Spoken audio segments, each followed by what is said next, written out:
পুরুষ হইল মেয়েদের চেয়ে শক্তিশালী। মেয়েদের কর্মস্থল আলাদা, পুরুষের কর্মস্থল হইল আলাদা।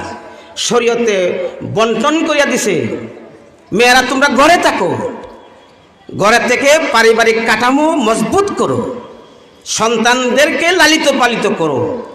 সন্তানেই হইল তোমার মুসলিম জাতি রক্ষা করার মূল হলো সন্তান। আর সন্তানকে বানানোর দায়িত্ব ইসলাম দিয়েছে মেয়েদেরকে।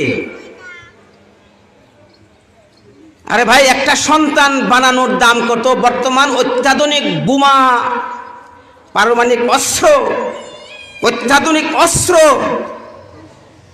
বানাইতে যে কষ্ট, যে টাকা পয়সা, যে মেধা, যে জ্ঞানের দরকার, এর চেয়ে হাজারো হাজার কোটি কোটি শক্তিশালী এবং কষ্টের কাজ হইল একটা সন্তান তৈরি করা।